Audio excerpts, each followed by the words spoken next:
All right, this is going to be a bold attempt to cover like 13 verses, and if you know me, that might be a little bit challenging, but we will try to get through this section in 1 Timothy that talks specifically about widows. And the reason maybe I prayed kind of that unusual way, I suppose, is because for me, I will never be a widow. Try as I might, I will just never be a widow. But that does not mean that I get to dismiss a section about how the church ought to treat or honor widows, because even if I will never be a widow, I'm a part of God's church, and the church here has a description of how they ought to consider those in the church who would be widows. Now, I ran across an interesting opinion article, and it really sets up, I think, by way of introduction, why this text is important and why Paul spends really quite a bit of time on the subject of widows. And it begins like this: financial fraud targeting older adults has long been a problem, leading to billions of dollars of losses each year. Increased isolation and loneliness from the pandemic has further aggravated the issue. So far in 2021, the client risk prevention team at RBC Wealth Management US has seen a 40% increase in reports of scams targeting older clients year over year. What's interesting is that 68% of the victims were female. Anyone at any age can fall victim to a scam, but there are several factors that put older women at higher risk. In general, women live 6 to 8 years longer than men, according to the World Health Organization. That means as more women live to old age, more women than men are in the target demographic for elder fraud. As women outlive men, they often live alone and have no companion with whom to discuss a fraudster's request for money. For older couples, it's not uncommon for men to handle most of the family finances, so in some cases, when the husband dies, women who are widowed might be taking over that responsibility for the first time. They may be insecure about the finances. Women should especially be aware of predatory donation requests. Living alone can also lead to loneliness, and fraudsters prey on that isolation and emotion. Given this heightened risk, wealth managers, bankers, and families should do a better job of working together to help protect not only female clients, but any older adults from further losses and future scams. And that is such a great setup, but the only thing I would change is that last paragraph. Given this heightened risk, churches and Christians should do a better job of working together to help protect not only female clients, but any older adults from future losses, future scams, and spiritual decline. I mean, it is a staggering thing, and I think there's 3 areas that we want to look at when it comes to what makes widows a class of people that we want to look out for. And that is that they oftentimes are alone, vulnerable, and tempted. Alone, vulnerable, and tempted. So we're going to see how that shakes out here in 1 Timothy 5. But just by way of reminder, way back even in Acts 6, so Acts 1 and 2, you have the birth of the church. And one of the biggest issues, initial issues that came up besides persecution, so second to the persecution of the church, one of the biggest issues that came up in that early church was an issue regarding the distribution of funds and support to widows. If you remember the argument in Acts 6, and we won't turn there, you had Jewish people, there was Jewish believers, and also Jewish believers who are more Gentile, or they call them Hellenized.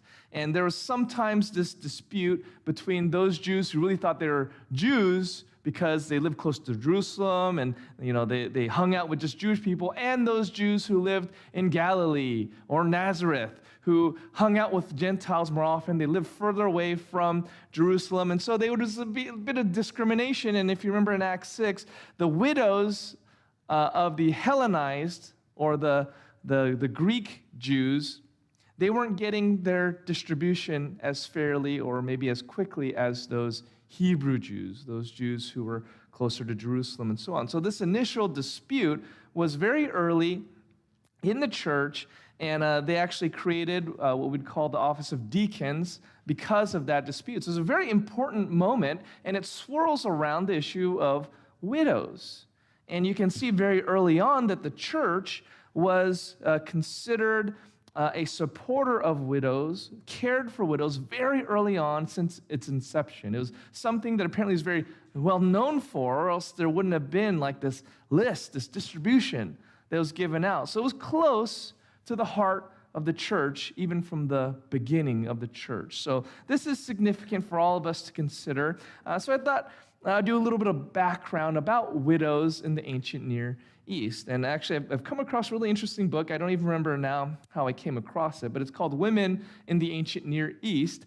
And it's very fascinating. It just kind of collects all this literature from back like 2900 BC. So that's like 5,000 years ago, all the different texts and the way that women are represented in those texts. And it has a section on widows. Really fascinating. If you're interested in that, it's a PDF. I can send you a copy. But what was very interesting reading that is that a lot of the pagan governments had it in mind that widows were particularly vulnerable. Widows and orphans needed to have some kind of protection. So even the Code of Hammurabi, which is a very old legal code, or even those Assyrians we talked about this morning, who were so wicked and awful, they all had laws on the books saying we need to look out for the cause of the widow and orphan. So it's almost like no matter how pagan, no matter how wicked and evil a government was in the ancient Near East, they all still said, but we need to make sure we take care of those widows and orphans. They're very vulnerable. So it's interesting. There's almost a unanimity about widows and orphans that they ought to be, they should be protected, even though you had cultures that seemed to hardly care about other people, at all, like the Assyrians. Of course, the Jewish people had similar protections back in Exodus 22:22. Exodus 20 is the chapter where God gives the 10 Commandments. So you're talking just a couple chapters later after that, God commands this, Exodus 22:22. You shall not mistreat any widow or fatherless child. If you do mistreat them and they cry out to me, I will surely hear their cry, and my wrath will burn. I'll kill you with the sword, and your wives shall become widows, and your children fatherless. Right? So that's a very strong command, very strong verbiage from God, right, to the Israelites. It's actually not used, there's that kind of terminology is not used many other places in Exodus, where basically God's like, oh, you're going to mess with the widows and orphans? I'll make you, widows of you, orphans, I'll make your children fatherless. So it's very close to the heart of God, this issue. He's often seen in the book of Proverbs and Psalms as taking up the cause of the widow and the orphan. So this is sort of a universal concern of nearly every culture back in those days. But the problem is it was all on paper, so to speak. People will always find a way to exploit the weak and the vulnerable. And nearly every mass scam out there finds the highest degree of success amongst older women who don't have someone to protect them. Well, how can that be? It's illegal. Scamming people is illegal, but it still happens. Phone call scams, email scams. We'll talk about it later, but the number one scam that hit older adults last year, you know what it was? Romance scams. So didn't even know that was a thing, but that is a thing. We'll talk about that in a little bit. Now, each one of those scams are illegal. So it's not as if we have a law book, any law on the books in almost any culture or society. You know who we universally need to make sure they don't have any protections or rights? Widows and orphans. No. On paper, everyone had that in their law books, but it still happens. People still find a way to exploit the exploitable. And so the abuse of widows amongst the Jewish people and in the Assyrian people, the Babylonian people, the Sumerian people, it happened then just as it's still happening now. One of the reasons that the Babylonians were used as a tool of judgment against Judah, the southern kingdom of Judah, is exactly because this is what even God's own people were doing. They were exploiting their widows. You have a number of passages. Maybe we'll just do one for sake of time. But in Isaiah, which is the first more than half of it, first third of it, is basically a judgment against Judah. What's one of the reasons why? Well, the whole first chapter starts off with all the wicked things they've done, and you see in verse 23, your princes, Isaiah 1:23, your princes are rebels and companions of thieves. Everyone loves a bribe and runs after gifts. They do not bring justice to the fatherless, and the widow's cause does not come to them. Similar judgment in Jeremiah 5:28, that all of them seem to ignore the plight of widows to exploit them. Zechariah 7:9-11, same theme, that God's people who are given, remember that very stringent command, Exodus 22:22, if you don't take care of the widows and the fatherless, I will make your women widows, and I will make your children fatherless. That's what they did, and that prophecy would come to pass, that the Babylonians would come and conquer and kill those in Judah. Even the religious leaders of Jesus' day were guilty of this exploitation. Remember in Mark chapter 7, verse 38-40, Jesus gave this warning to the people regarding the scribes. He says, Mark 7:38-40. Where am I here? Uh-oh, this might be one of those situations where I wrote down the wrong passage again. How does that happen, For sure had it. Okay, well, the passage, if I find it and tell it to you later, is essentially that the scribes and the Pharisees, they exploit widows, they consume widows' houses, if you remember the verbiage there. In other words, they are predators, and they look for widows, and as soon as a woman's husband dies, they're like vultures, and they come upon, they try to find a way to manipulate the situation so that they can get the woman's house and livelihood out from underneath them. The church, on the other hand, because the widows represent sort of the loneliest, the weakest, the most vulnerable, the most tempted, saw them as an object of their care and love. Whereas everyone else on paper was going to defend and support widows, the church actually did it. And it was the one institution that seemed to stand out and rise above all the other cultures and societies to take care of those who are most exploited and vulnerable, the orphans and the widows. This is why we ought to care as a church, is because we want to care for the least of these. Jesus had a heart for widows and orphans himself and the children. God himself has a heart for those who are unjustly suffering, and the most vulnerable were the widows and the orphans. And so we cannot properly call ourselves Christians or a church unless we likewise take up the cause of the truly alone, the truly vulnerable, the truly tempted. In order to do that, we need to identify who is truly a widow. So, 1 Timothy 5:3 begins, honor widows who are truly widows. In other words, if we want to properly care for widows, we need to identify who they are. The word honor there is being used in terms of giving support, even specifically financial support. And this is made more clear in verse 16.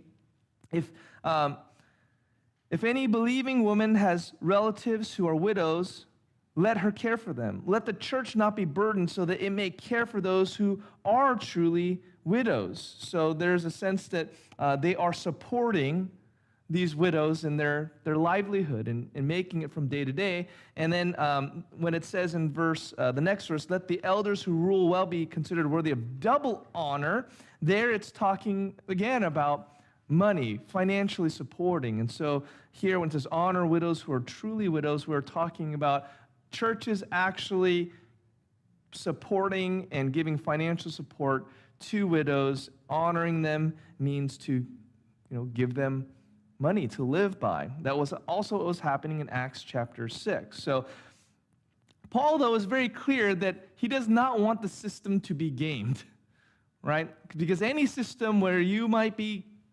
providing food or livelihood for someone can be gamed, can be scammed. And so Paul wants to make very clear that we might be gentle as doves, but we need to be wise as serpents. So we need to identify who is truly a widow. And so I'm not going to exactly go through verse by verse, but I'm going to go by categories, right? So we'll go through, end up going or addressing every verse through 3 through 16, but we're going to take them in terms of categories, right? And the first one is that category of a true widow is truly without family, is actually alone when it comes to physical family, but reliant on her spiritual family.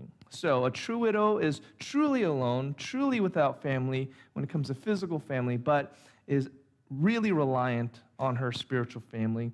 And so this is why Paul says in verse 4, if a widow has children or grandchildren, let them first learn to show godliness to their own household and to make some return to their parents, for this is pleasing in the sight of God.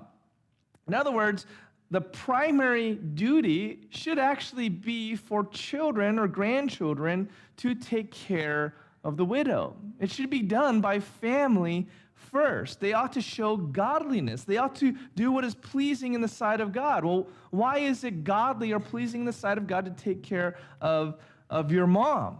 Well, the fifth commandment, honor your father and your mother. It's literally a command. It's one of the most important commands. I guess they're all important. But the uniqueness in the 10 commandments of that fifth commandment of honoring your father and mother is that it applies to a very limited amount of people. The first 4 commandments is between you and God. The next 6 through 10 are between you and everyone else. But the fifth commandment is really relationally just between you and your parents, either biological or whoever raised you.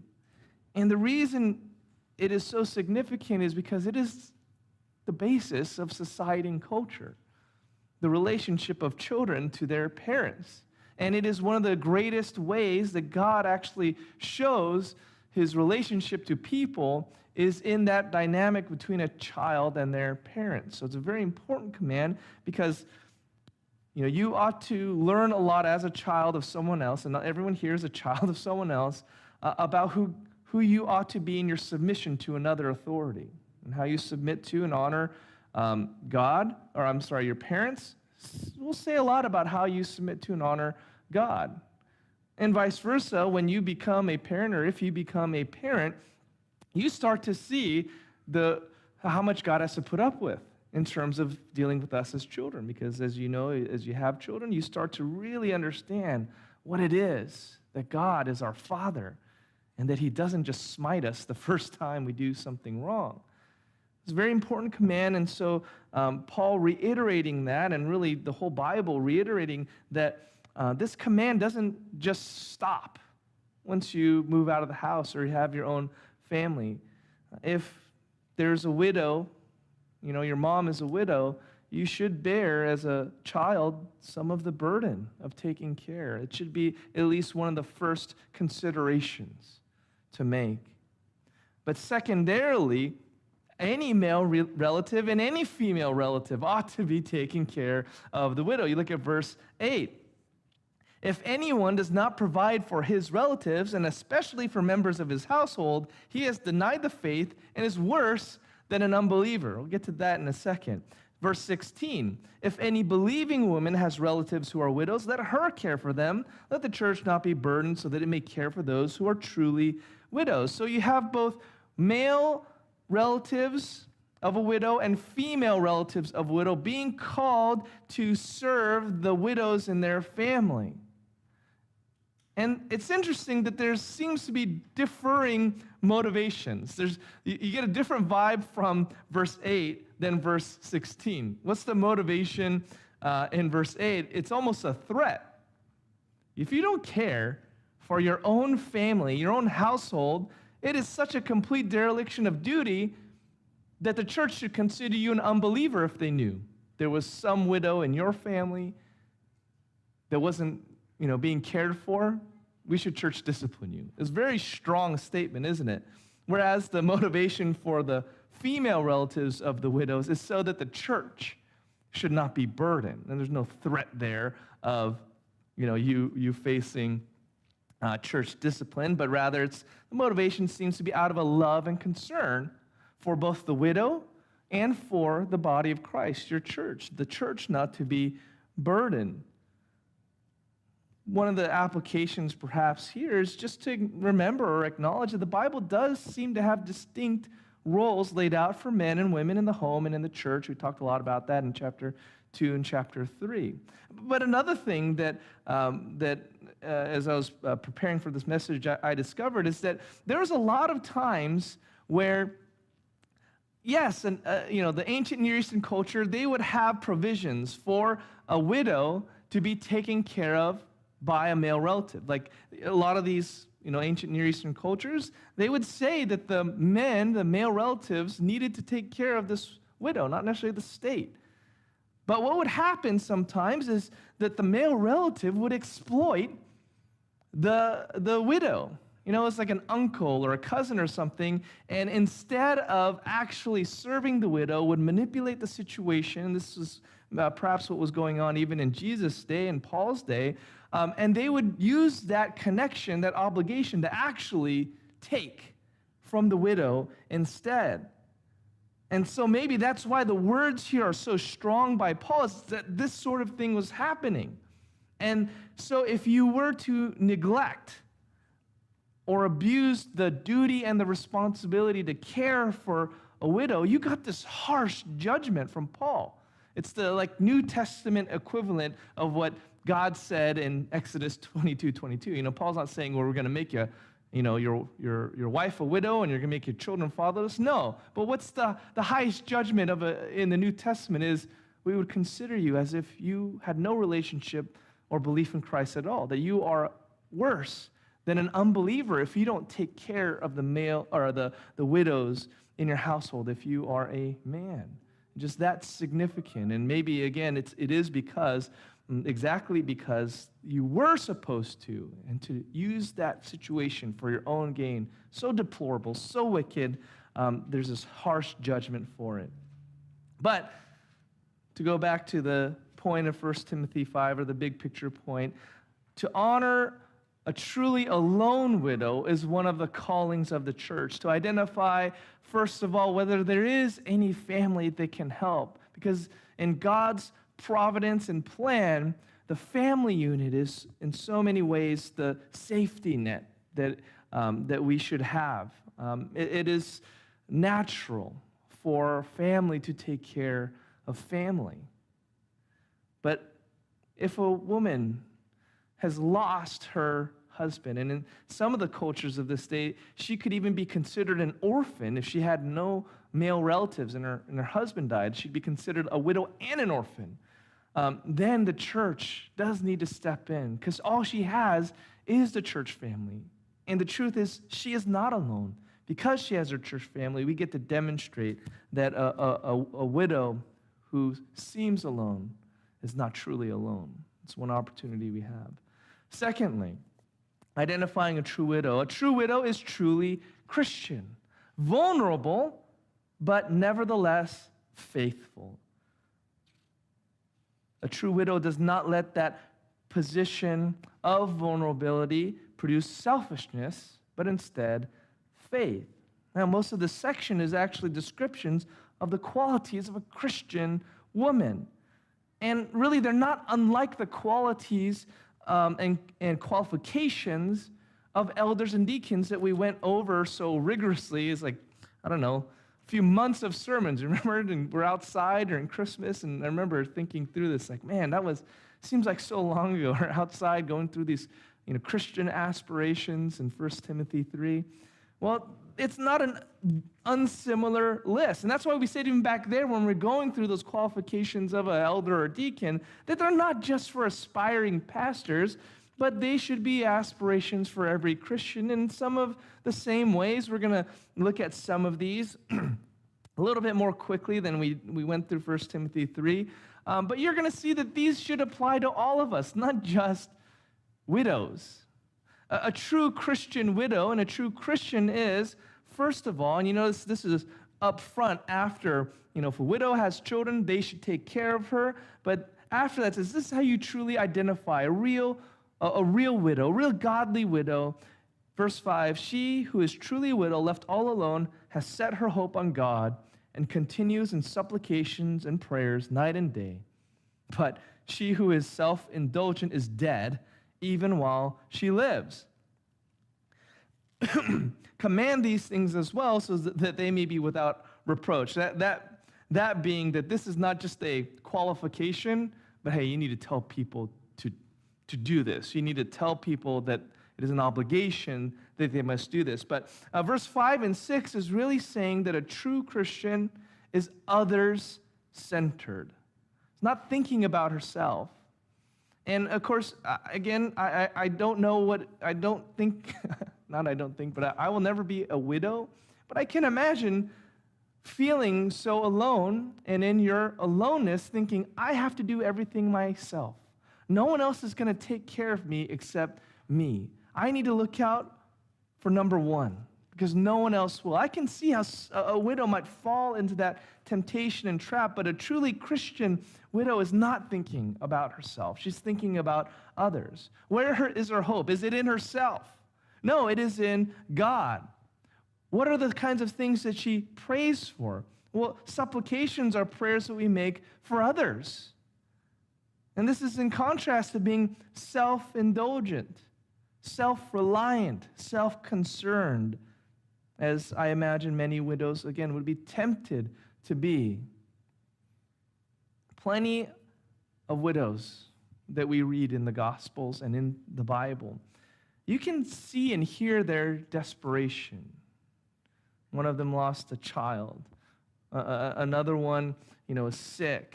Another one not getting justice. I mean, that can happen to any of us. And, I know how I am, and I know how I deal with problems. My knee-jerk response is, I got to take care of this myself. My knee-jerk response is, I need to pull away from everyone, and I need to deal with this. But a true widow and a true Christian puts her focus on God and others, doesn't let that cloud her devotion to the Lord and her consideration of others.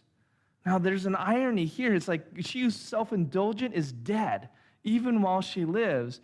And the idea there is that someone who only seeks themselves, to take care of themselves, trying to, keep themselves alive. And I've met so many, women who come to the church who are homeless or, have other issues. Oftentimes, women with children and things like that.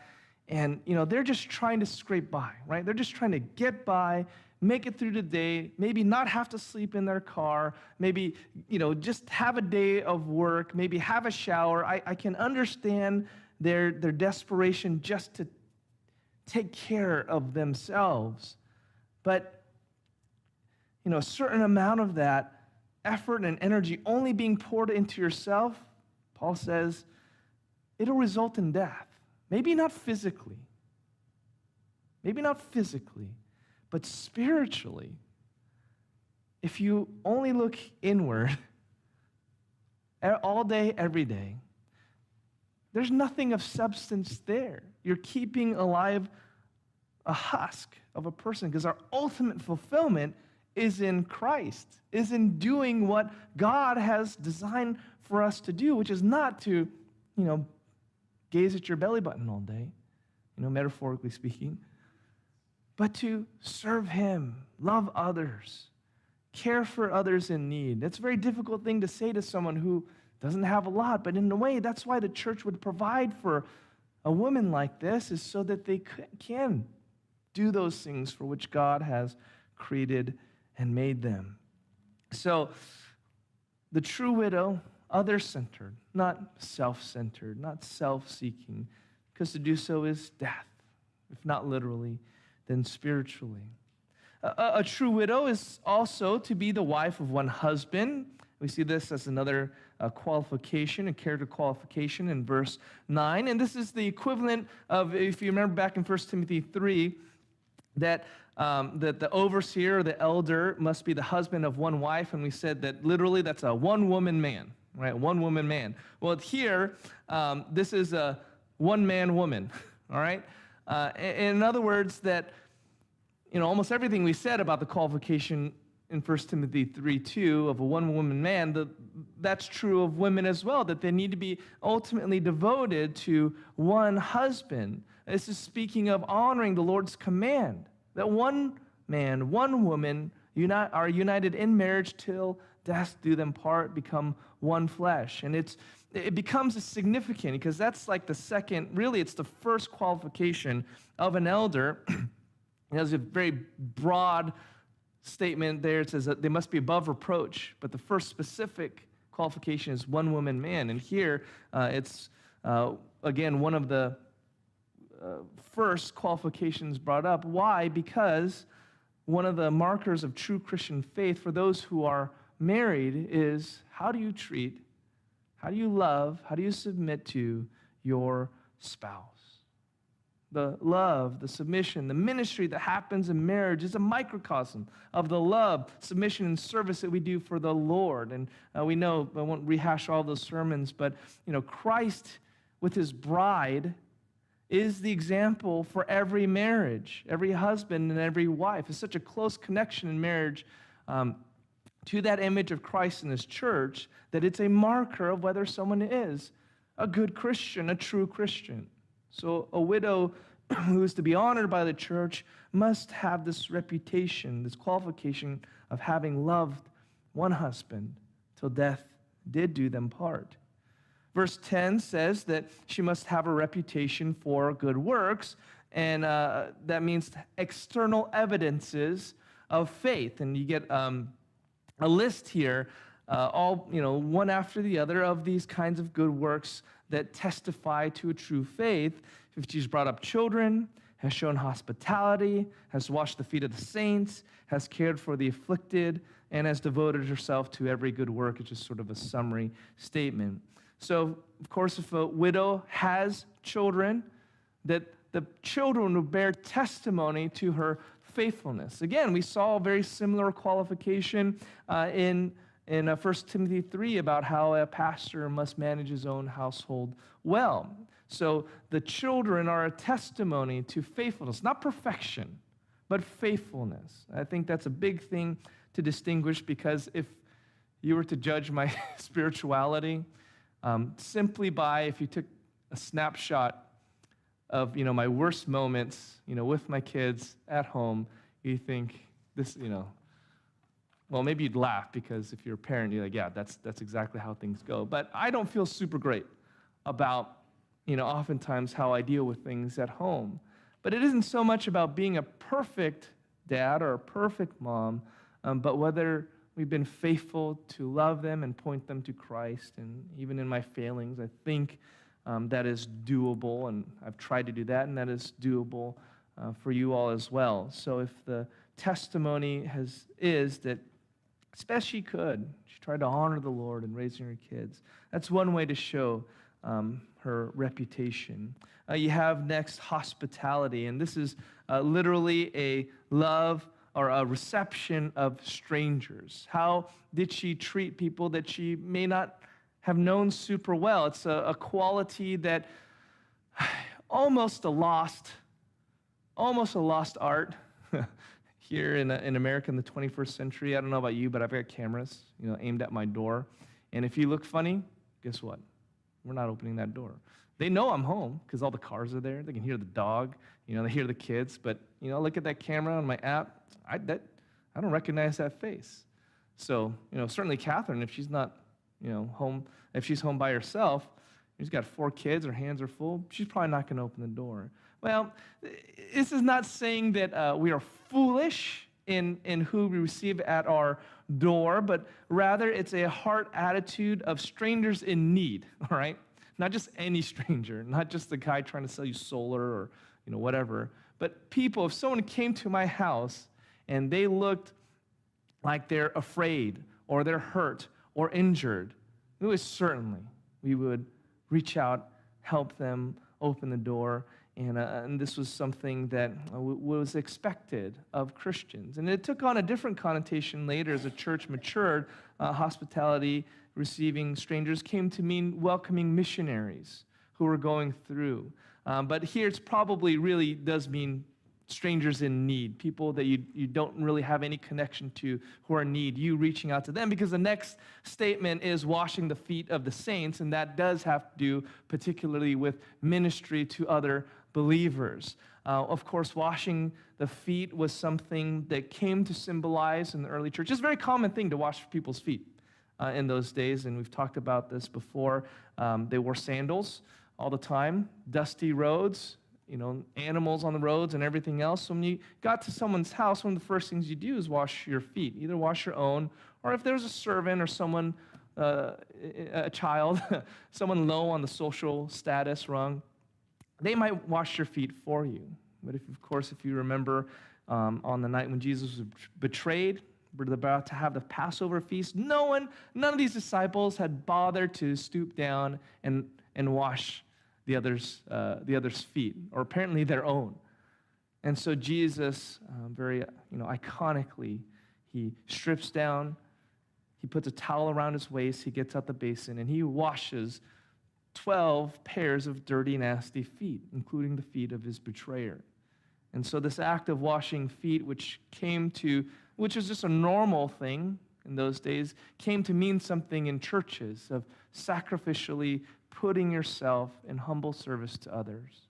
A true widow, takes that to heart, serves the saints sacrificially.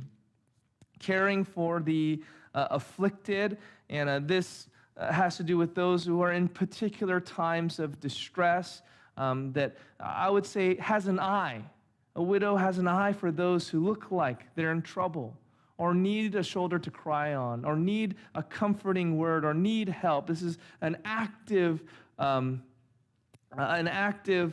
surveillance, of people, so other-centered that they're looking for. They get a spidey sense about people are hurt or need someone around me. I can tell by the look on their face. They actively reach out and care and inquire and help and comfort and give.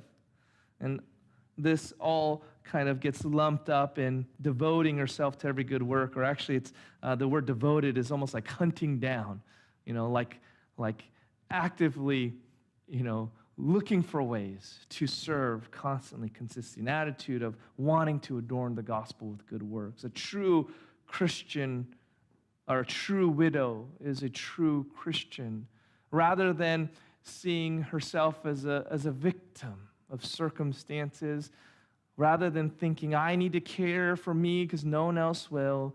She is so focused on faithful living, not letting vulnerability be an excuse not to live faithfully. And so the church is to recognize and look for those qualities and traits of a faithful woman. Thirdly, a true widow is truly devoted to the Lord and avoids the temptations of singleness, avoids the temptations that being a widow can bring. One of the things that Paul says, it's kind of a hard stop. I don't know if this is intended to be forever and always. 60 is the number, but at least for Timothy's church, Paul said, let a widow be enrolled if she's not less than 60 years of age. So there seems to be an age requirement. And anyone younger than that, you see in verse 11, refuse to enroll younger widows, for when their passions draw them away from Christ, they desire to marry and so incur condemnation for having abandoned their former faith. What is going on there? I read that. It's like, what is happening? Why is it that just because, a younger widow, realize, maybe I do want to get married. Now their faith is in jeopardy, okay? So it's trying to track down this thought here. And it's, excuse me. When a widow would be cared for by a church, it must have included or involved some kind of commitment to the body of Christ, is what it sounds like here. That there was some kind of maybe obligation, you might say, given. And this seems to be but this seems to be substantiated. There's a list that they found of women who pledged an oath of allegiance to the king in the ancient city of Mari. It's a famous, semi-famous. You've never heard of it. I didn't hear of it until I did the study. But, if you're into archaeology and things, I think it's about, it's Bronze Age, so I think it's like 2900 BC or so in modern day, what's now modern day Syria. They found in the ruins there a list of women who had given their allegiance to the king, and some were described as widows or holy women. So it does sound like there would be at least occasions where widows, because of their unique status maybe as single, would especially devote themselves to the king.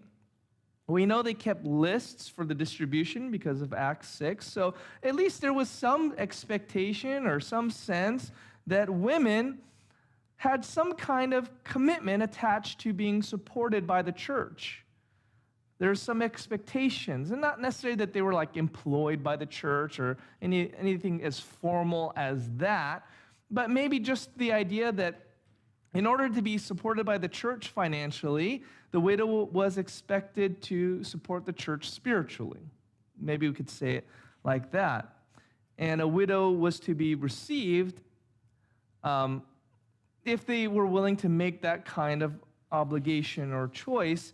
And rather than stumble a woman who might make that kind of pledge or that kind of commitment to a church and then find, well, actually, I would rather be married and then feel guilty about having those passions and desires, and then start pursuing a man, and then here it's almost like a worst case scenario, and then falling into that, maybe they make some bad choices and they feel guilty and they just go full bore into, well, I've made a mess of it. I made a commitment to the church and to the Lord, and now, I'm seeing this guy, and that went sideways. I can't even be a Christian anymore. So that might be sort of the angle on why it seems to spiral so quickly. Like, why does it just go straight from, well, why can't she just remarry? 1 Corinthians 7 talks about the very situation that Paul says, I urge those who are widows to remarry, or to be single as I am, but if they're burning with passion, they should remarry. So he thinks it's okay. So I think that added layer that here there's some kind of expectation that they were to be committed in some special way to the Lord if they were to be supported as a widow is here, that could present a stumbling block. It's like you made a commitment or a vow, and then you went back on it, and then, of course, if you've ever done this, I remember doing this a lot as a kid, you make a deal with God. God, if you get me through this situation, I will do this, this, and this, right? And he gets you through the situation, and then you mess up a little bit in your commitment. I was going to read the Bible every day, if you got me through this. And then you miss one day, and then what do? Well, forget it. I just messed up one day, then I'm just not going to do any of all that stuff that I committed to you. So it sounds a little bit like that it could be a temptation for a woman to, in their temptation to not be single, to be stumbled and fall even further than they would have if they just said, you know what? And now I should probably just remarry. It'd be better for me to remarry. This obviously doesn't keep anyone from 60 or over from remarrying either. And in fact, as I mentioned earlier, one of the primary frauds that occurred amongst older adults was romance fraud. This is a subheadline of a AARP article. Romance fraud resulted in the biggest financial losses last year among people 60 and over. And basically, this is someone fraudulently starting a relationship, let's say online, or even in person, promising all these things. We're going to be together, we're going to do this, and just, little by little or lot by lot, siphoning off money and getting, things bought for them, and then just completely ghosting or abandoning that person once they drained all their financials. So apparently, a huge fraud. And it speaks to the kind of temptation that being a widow might bring of having a desire to be married. That's natural. And it's not that remarriage per se solves all of a person's problems, but marriage is the natural course of human life and God's design for human beings to find companionship.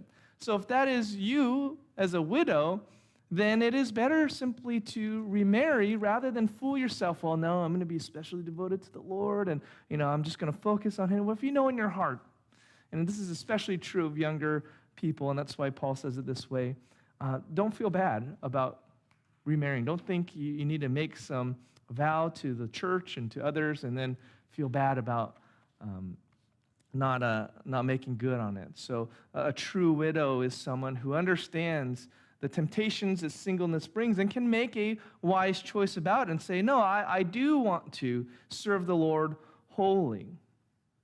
Because yes, single folks, they can have a greater opportunity to serve the Lord, but if along with that passion to serve God is just regular old passion, to be with someone, better to marry than to burn with desire. This goes for single people that aren't widows as well. Better to do that than make a half-hearted commitment to the church and fail that and then just fall into more temptation and somehow get involved in more and more sin and then just reject the faith because I've just screwed this up so bad.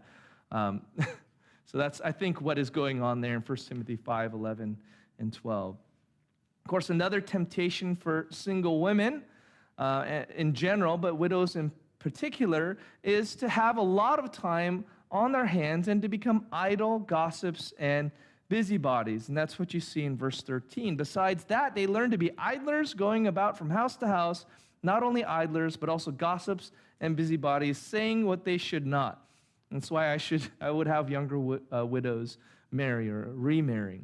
And it's a temptation of singleness in general, but perhaps even more so an immature older woman to have kids that are older. The husband is passed away. There's a lot of time on her hands. If she's a Christian, she wants to serve and be involved. She gets to visit a lot of people, minister, pray with others, all these things. And just the temptation for an immature woman, no matter the age, is to see how quickly that can turn into gossiping. It can turn into just wasting time, not actually using that time to minister to another person, but just to put your nose in everyone's business and gossip about the last person's house that you just went to and about what they wanted you to pray for. And so idleness can oftentimes go with singleness just as much as undisciplined passion can go with singleness. And so Paul says there's too much temptation there for someone that is not mature in the faith, that is not a true Christian indeed, to be in a bad spot, especially if the church now was supporting them, helping them get by financially, and maybe expecting them to be spiritually involved. It would not be a good thing for a woman like that to be brought on the widow's list, because it could cause a lot of problems, of course, to have a idle or busybody or a gossip kind of officially as a widow of the church in this honored position to go around and spread gossip or sow those kinds of seeds of discord. The opposite of idleness would be, like Paul is recommending, younger widows then to marry, to bear children, manage their household, and give the adversary no occasion for slander, for some have already strayed after Satan. The opposite of idleness is managing the house, and we saw that as a qualification, remember, of pastors and deacons. And this is telling us that managing the house is the job of both parents, not just one or the other, but both are to manage the household. Doesn't mean that just the men have absolute control over everything. And here it's really the idea of give the adversary no occasion for slander. It's the idea is idle hands are the devil's workshop. So idleness can give a lot of opportunity for Satan to work and for Satan to bring about unsavory situations. I've heard awful stories about some of our guys and the kinds. I always thought it's like men who are constantly looking for a hookup, or it's the men that are kind of the dogs that are trying to rack up all of these women that they have slept with or something. But actually, I've probably heard more stories the other way of women whose kids are at school or their kids are grown. They have a lot of time on their hands, and they are like the adulterous woman in Proverbs 2, just enticing people into their lair of death. I've heard probably more stories the other way about women who are not busy with either affairs at home or affairs at church, and so they have affairs. And it gives opportunity for Satan to bring a slanderous accusation against not just that individual Christian, but the church as a whole. And said that has tempted already people. Some have already strayed after Satan because of the idleness, the temptation of idleness for the single person. And so God would have the church at least be able to discern some of these things, to only allow a woman who is truly devoted to the Lord and not falling into the temptation that singleness brings to be welcomed as a widow, otherwise to give them a structure, the structure of a home life to sort of check and balance their temptations. Why is this important? Why is all this important? Well, yes, this informs policy making of the church. Actually, just going through this, I realized, probably the elders need to think through some of our policies about widows just to make it, reflect this a little better. Sure, there's policies here that should inform how churches deal with widows and make sure that they're supported and loved and cared for. But the bigger picture is that Christians need to care about the most vulnerable in general, those who have no one else to care for them. Our mindset should be to look for those kinds of people and see how we can help them and minister to them. What if you're going through this, right? And you identify, someone says, I want to be on your widow's list and be supported, and you find out they're not some of these things. Well, you can't bring them on the widow's list, but does that mean you just kick them to the curb? This poor person? No, the job I would imagine of the church would be to, well, how can we get you along the place in your discipleship where you are a woman of godly character as this describes, so that we can welcome you as one of these honored widows. I mean, this is about discipleship of all people, especially those who are most lonely, most vulnerable, most tempted. So that is what it is to be a Christian. I find it shocking almost that in John 19, verse 26 through 27, Jesus is hanging on the cross. He's about to do the most significant act of all of history, die in the place of sinners, rise again from the dead, and he takes the time to do this. John 19, 26 and 27. When Jesus saw his mother and the disciple whom he loved, that's John, standing nearby, he said to his mother, "Woman, behold your son." Then he said to the disciple, John, "Behold your mother." And from that hour, the disciple took her to his own home. He doesn't use John, it's John, but he's writing it, so he doesn't want to use his own name. But he used these terms, but he's saying basically from that point on, the disciple John took Jesus' mother as his own mother to care for her. And it's likely that by this time, Joseph had passed away. It doesn't get mentioned beyond the early narratives of Jesus' life. And so it's very likely that Mary was a widow for most of the Gospels that we read through.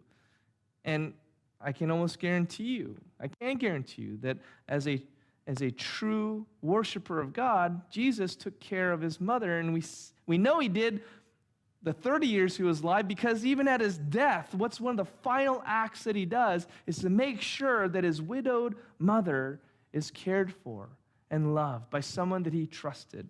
Because Jesus had brothers. He had half-brothers, I suppose, and children of Joseph and Mary.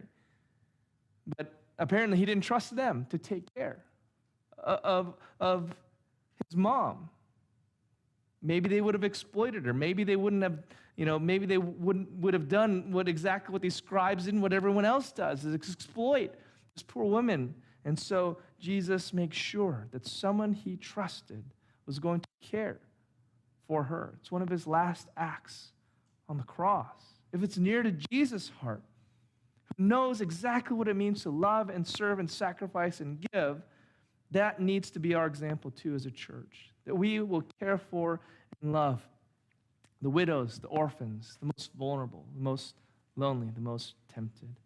Heavenly Father, thank you again for your word, and even the parts where it's a little bit odd or sometimes even uncomfortable to speak of what women should do or be like, and yet the authority of your word tells us that we need to hear these things and take them to heart, each one of us.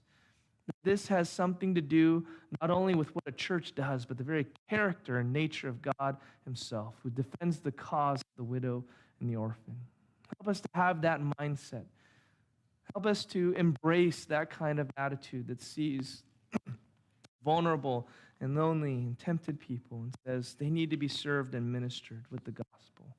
Thank you again for this time together. We pray your blessing on the food and the fellowship, that it might honor and glorify you. In Jesus' name we pray. Amen.